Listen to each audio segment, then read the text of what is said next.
시청자 여러분 안녕하십니까? BTV 뉴스입니다. 먼저 이 시각 주요 뉴스입니다.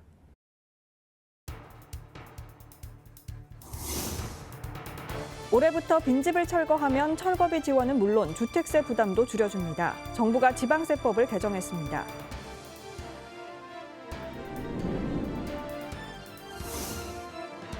부산 지역 기업들의 경영과 고용 등 주요 부문의 활동성이 전반적으로 부진한 것으로 나타났습니다.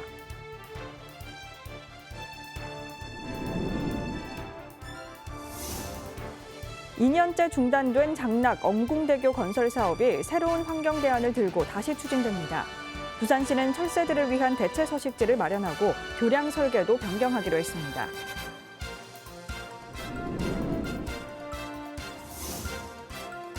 부산의 대형 유통업체들이 줄폐업을 예고하고 있습니다. 일자리 문제뿐만 아니라 식품 사막화 등 주민 삶의 질에도 영향을 끼칠 전망입니다.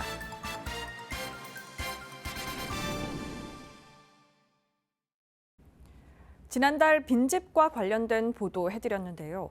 정부가 빈집 철거를 유도하기 위해 지방세법 개정안을 시행키로 했습니다. 자세한 내용 김석진 기자가 보도합니다. 부산시는 지난 2022년 25억 원을 들여 빈집을 철거했습니다. 이를 통해 철거되거나 리모델링된 빈집은 174동.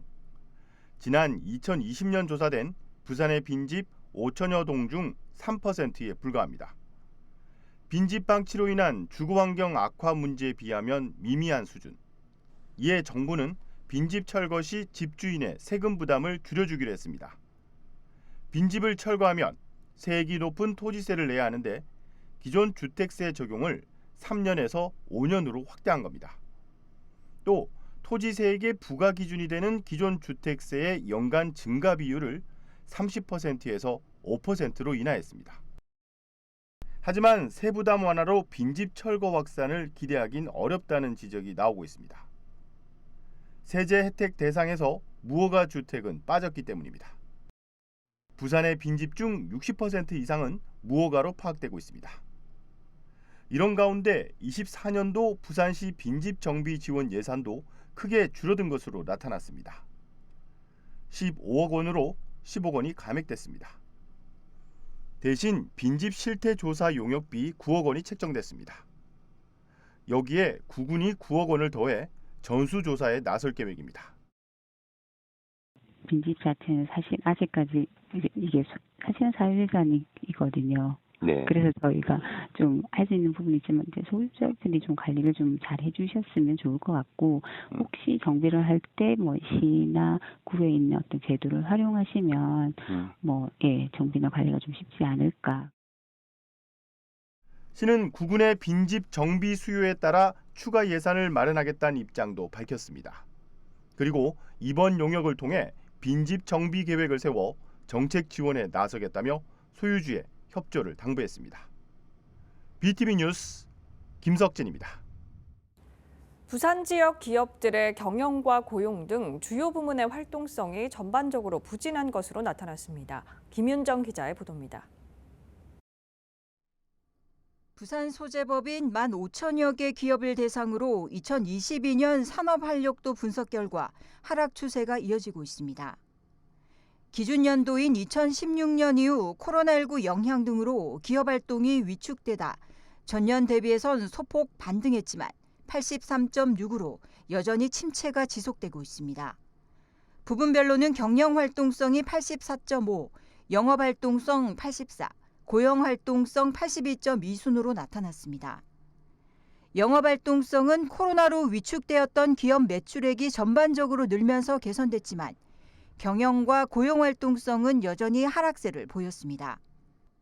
업종별 활력 지수를 살펴보면 정보통신업이 95.6으로 활력도가 가장 높았고, 이어 건설업과 서비스업 순이었습니다. 부산 지역 주력 산업인 제조업의 활력도는 가장 낮았습니다. 특히 부산 지역 제조업은 경영, 영업, 고용 등 3개 부분 모두 저조해 제조업이 직면한 인력 미스매치 상황을 고스란히 드러냈습니다. 반면 각 분야별 상위 100개 기업의 활력 지수는 산업 전반의 침체에도 불구하고 오히려 높은 성장세를 보였습니다. 부산 상공회의소는 기업 활동성 저하가 산업 경쟁력으로 직결되는 만큼 산업별로 보다 촘촘한 맞춤형 지원 솔루션 수립이 필요하다고 전했습니다. BTV 뉴스 김윤정입니다. 중단됐던 장락대교, 엄궁대교 건설이 다시 추진됩니다. 강서구 에코델타시티 교통난 해소를 위한 다리인데 철새 도래지 핵심 구역을 관통하는 노선이어서 부산시는 환경적 대안을 마련하고 주민 설명회를 열었습니다. 장동원 기자입니다. 사상구 엄궁동에서 강서구 대저동으로 연결되는 길이 3km 엄궁대교. 에코델타시티를 관통해 생곡동으로 이어지는 1.5km 장락대교. 하루 통행량 20만 대가 예상되는 에코델타시티의 교통난 해소를 위한 다리로 2년 전 부실한 환경영향평가 탓에 사업은 중단돼 있습니다. 다리가 지나는 노선이 철새가 서식하는 핵심 지역인데도 부산시가 겨울 철새에 대한 조사를 누락했었기 때문입니다. 시는 지난달 28일 새로운 환경 대안을 들고 주민 설명회를 열었습니다. 당초 서부산 랜드마크가 될 사장교로 설계됐지만 철새 이동에 방해되지 않도록 평면교 형태로 변경했습니다. 또 엄궁대교 옆 10만 제곱미터 규모 준설토 적치장과 둔치도 낚시터를 철새 대체 서식지로 조성하고 서납동 강변에 서식처와 먹이터를 추가로 마련한다고 밝혔습니다. 평면교 형식으로 바꾸면서 철새 이동 경로에는 최소화의 영향을 주고자 현재 계획을 하였고요. 여러 가지 개발 사업이 있지만 대체 서식지를 통해서 서식 환경을 조금 더 끌어올릴 수 있다면. 참석한 주민들은 환경단체의 반대로 사업이 지연되고 있다며 불만을 드러냈습니다. 할 때마다 계속 환경영향 평가하다 보면은 이 다리 하나 지르면 또 그 위로 또 철새 도로지가 또 옮겨갈 거라고요. 옮기면 또 그때 되면 또 철새 도로지가 이쪽에 들어가고 안 된다 그런다고. 그러니까 아예 이번 참에 지금 철새가 도래 안 되는 그 다리 그 지역이 있지 않습니까? 그쪽부터 먼저 짓는 거예요 지금. 특히 에코델타시티 입주를 앞두고 있는 주민들은 상당한 교통 대란이 우려된다며 빠른 건설 착수를 요구했습니다. 에코델타시티의 주민들이 유입되기 전에 이 다리가 완공이 돼가지고 정상적으로 교통 소통이 되도록 해주는지 시에서 할 일이라고 생각을 하거든요. 사람이 먼저입니까? 철새가 먼저입니까? 사람이 먼저 살고 철새를 살려야죠. 부산시가 시민단체나 환경단체 돈 받아먹었습니까? 왜 주도적으로 일을 못하죠? 지금 저기 입주하기 시작하면요. 지금도 만만치 않은데 저기 교통 대란 날 겁니다. 시는 이날 주민 의견을 바탕으로 소규모 환경영향평가와 문화재 변경 현상 등을 거쳐 2029년까지 두 교량을 완공한다는 계획입니다. BTV 뉴스 장동원입니다.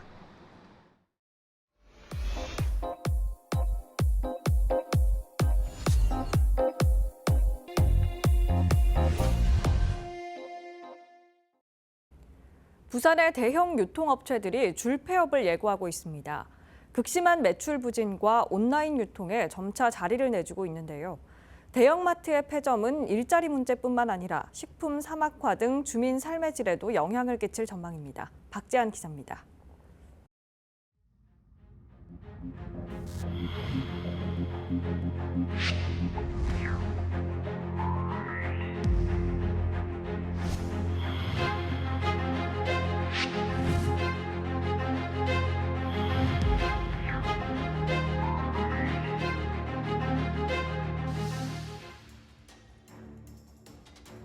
부산의 중심가 중에 중심가라고 불리는 서면입니다. 제가 나와 있는 이곳은 서면에서도 중심가에 위치한 백화점입니다. 부산 시민의 만남의 장소라고 불릴 만큼 오랜 시간 자리한 상업시설입니다. 하지만 이 백화점은 개점한 지 9년 만인 2024년 5월에 폐점을 앞두고 있습니다. 건물주인 건설사와의 재계약이 이루어지지 않은 겁니다. 서면에 위치한 대형마트입니다. 20년이 넘게 영업을 이어왔지만 이곳 역시 2024년 2월 폐점을 결정했습니다. 2020년부터 2024년까지 부산에서 문을 닫거나 닫을 예정인 대형 유통업체는 모두 6곳입니다. 이렇게 부산의 유통업체들이 잇따라 폐점하는 이유는 무엇일까? 오프라인 매장에 대한 인기가 떨어져서 결국은 그 현재의 그 영업 형태가 유지될 수 없었기 때문에 새로운 변화를 모색하는 과정이 그 이유라고 볼 수 있겠고요. 그 상업시설이 점차 줄어드는 과정 속에서 주상복합이다라고 하는 새로운 공간적 범위에 해당되는 건물이 들어선 것들이 말 그대로 대세이다 보니까는 보통 대형 상업시설이 자리한 부지는 교통의 요충지로 접근성이 좋은 알짜배기 입지로 알려져 있습니다. 상업시설을 폐점하고 난 후에 건설사는 이 부지를 주상복합과 같은 주택용도로 개발합니다. 일반적인 아파트를 지을 수 있는 주거지역보다 더 고밀도로 많은 주거시설을 지을 수 있는 땅의 성질을 가지고 있기 때문에 그 땅의 성질, 즉 용도 지역을 적극 활용을 해서 고밀도로 주상복합을 짓고 그에 따른 수익도 상당히 창출할 수 있는 것으로 판단되었다라고 추정이 됩니다. 부산에 잇따라 폐점하는 대형 상업시설의 상황. 단순히 기업의 이윤축으로만 봐야 할까? 통계청에 따르면 2023년 11월 부산 취업자는 168만 3천 명으로 지난해보다 14,000명이 줄어들었습니다. 전국 취업자 수가 27만 7천 명이 늘어났는 데 비해 부산은 오히려 감소한 것입니다.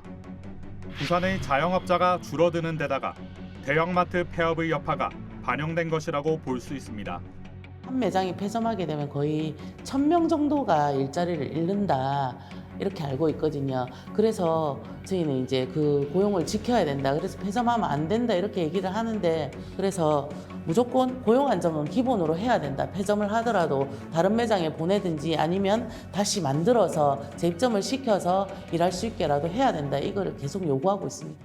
지역 일자리뿐만 아니라 또 다른 문제도 있습니다. 지역의 핵심 상업시설이 주거시설로 바뀌면서 주민 편의성이 줄고 입주민 증가로 교통난이 예상되기도 합니다. 또한 최근 고금리에 부동산 경기까지 침체한 상황이라 고밀개발이 기업 측에 무조건 도움이 될 것이라는 보장이 없다는 우려의 목소리도 있습니다. 우리 부산 지역의 경우에는 다른 지역보다 용도 지역상 일반 상업 지역이 많기 때문에 앞으로도 유사한 대형 상업시설이 폐점이 되고 주상복합 형태가 많이 들어설 가능성이 커지고 있는 상황입니다. 그 인허가 단계에서부터 사업자 측과 많은 협상과 협의를 통해서 원활한 사업이 되면서도 사회적 비용 문제가 발생되지 않을 수 있도록 계획 후 허가를 내주고 시행 후 사업이 마무리돼야 할 것으로 생각이 들고 있습니다. 부산에서 잇따라 폐점하는 대형 상업시설. 단순히 하나의 업체가 문을 닫는 것이 아니라 그에 따른 부작용이나 악영향도 함께 고민해봐야 할 때입니다. BTV 뉴스 박찬입니다.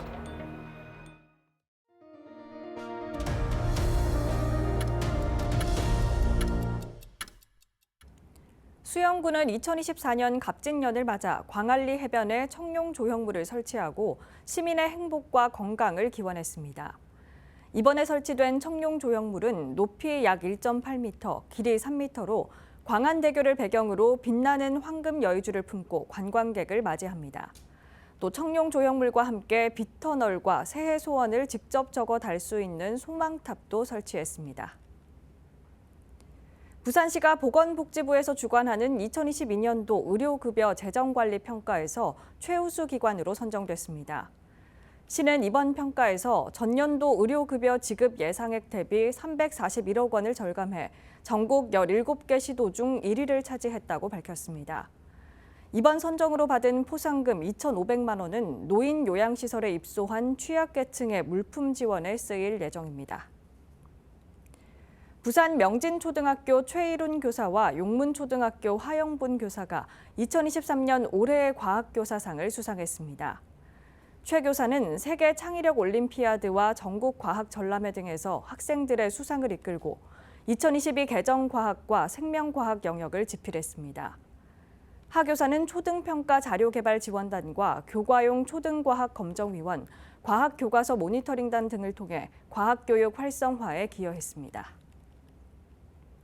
얼마 전 연제구의 한 청소용역업체 환경미화원들이 회사가 유령 직원에게 임금을 지급하는 수법으로 임금을 횡령했다는 의혹을 제기해 보도해드렸는데요.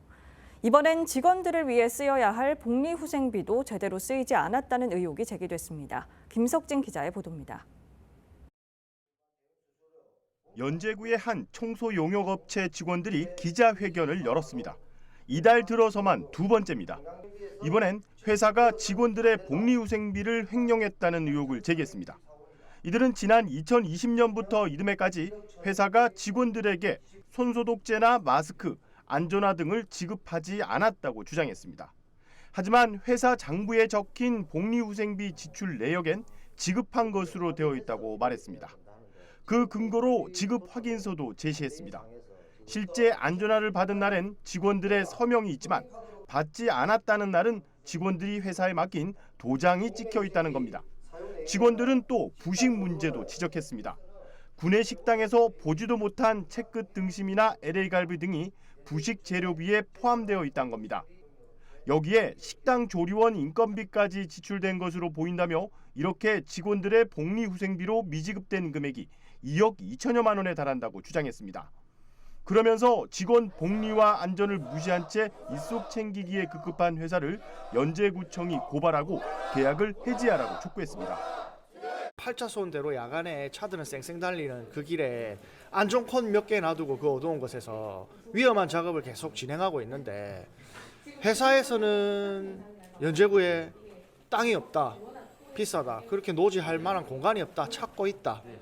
연제구청에서는 대행업체에 그런 위탁을 맡겼기 때문에 대행업체의 책임이다.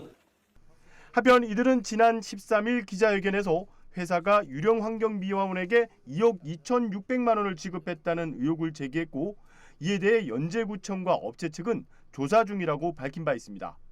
BTV 뉴스 김석진입니다. 경로당을 활용한 아이 돌봄 시설이 전국에서 처음으로 부산에 문을 열었습니다.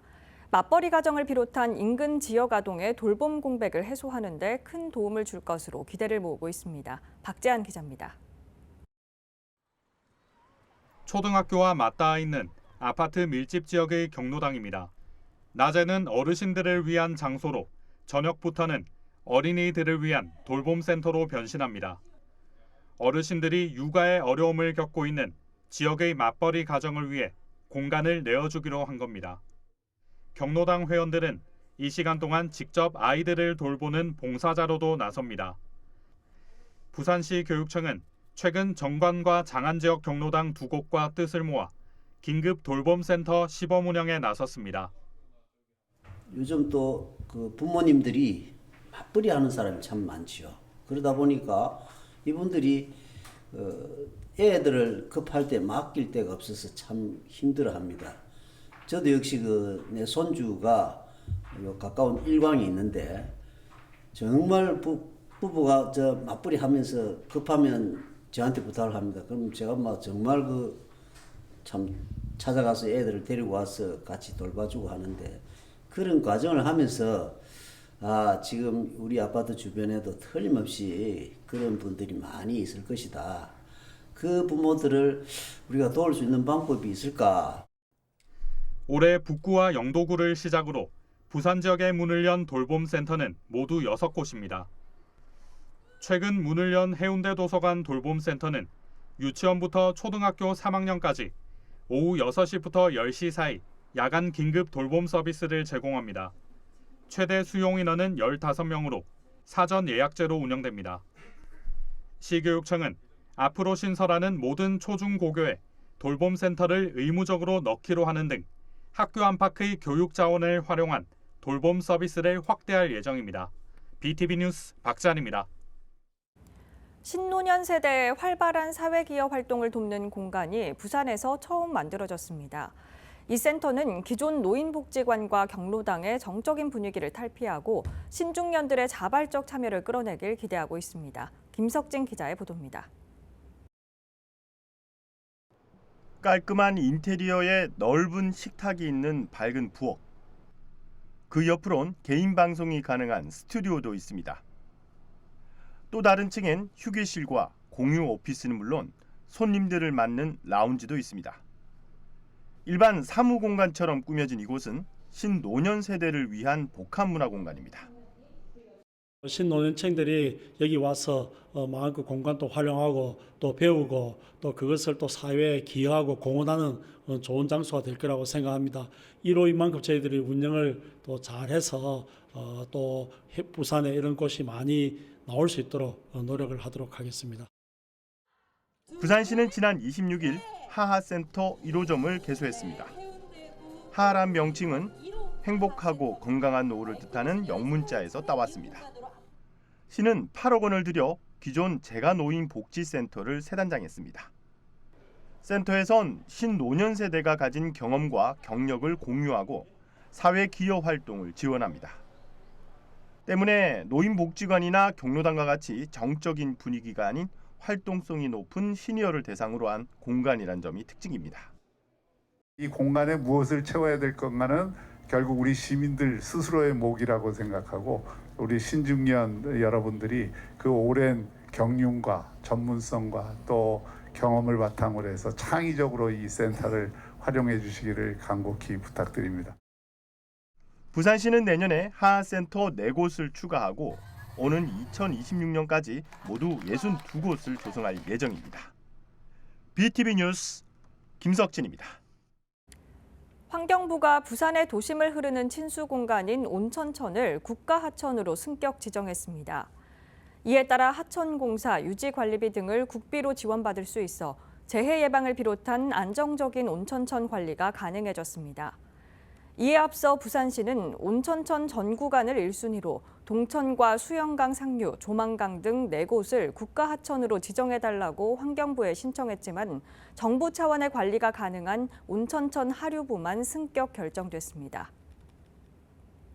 경성대학교 영상애니메이션학부는 NFT의 미래를 모색하고 잠재력을 탐색하기 위한 NFT 전시회를 1월 26일까지 온라인으로 진행합니다. 4학년 재학생들이 모션 그래픽을 비롯해 각자가 제작한 창작품 50여 점을 선보이며 NFT가 가지는 새로운 가능성을 알리는 기회가 됐습니다.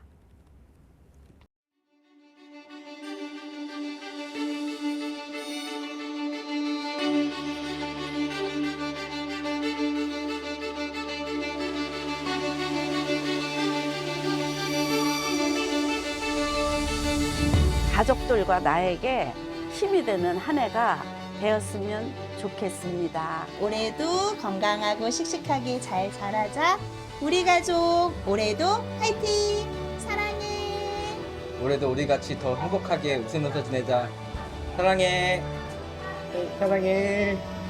24년 24년 나의 이야기는 나의 이야기는 완성, 행복, 성공, 취업, 가족 건강, 성취. 나의 이야기 그리고 우리의 이야기 채널 BTV.